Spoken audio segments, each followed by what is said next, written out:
Time now is 12:17. We're checking in with John. John, we were tracking some fog that is now expired, that dense fog advisory, and now we're kind of looking ahead to the weekend. Yes, we are, and it's going to be a busy weekend ahead, Bo, as we look at the 8-day forecast. Saturday, waking up with more fog, and then as we go into Sunday, well, now that's going to be our next weather impact day. A very strong system headed our way, and what that's going to bring is in the morning, we'll have rain and winds picking up, gusts by late morning getting to around 40 miles per hour. Now those gusts are going to continue all day, all night into Monday. So we're not going to catch a break from those strong gusty winds. Keep that in mind as we talk about temperatures dropping and then snow chances moving in as we go into the afternoon and evening. So road conditions deteriorating as we talk about Sunday afternoon, going into Sunday night, possibility of some lingering blowing snow even as we go into Monday, because it's still going to be a windy day on Monday.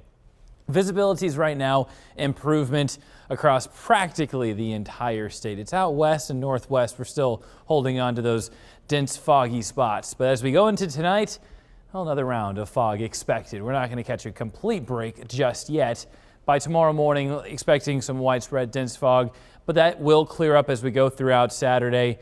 And then we're going to turn our eyes to Sunday. So let's break down the timing of this cold front. It's a powerful one with the winds it's bringing and the precipitation as we go into Sunday morning. This is around 6 a.m. It's starting to dig its way into the state. Ahead of it, some rain is going to be popping up, forming and kind of spreading a bit as we see that precipitation starting off a little isolated across central Iowa and out west, but the cold air is behind the cold front. So now as we get climbing precipitation chances going throughout the day, we'll see these snow showers and also wintry mix possibilities climb into the afternoon. So at this point for the afternoon, road conditions are not ideal for especially long travel. So we are going to be seeing more of these slick road conditions, some icy spots as well as temperatures drop into the 20s pretty quickly, and then lingering snow showers going into the overnight. By midnight, the snow should be wrapping up for the state of Iowa for the most part, kind of pushing off to the east and to the north.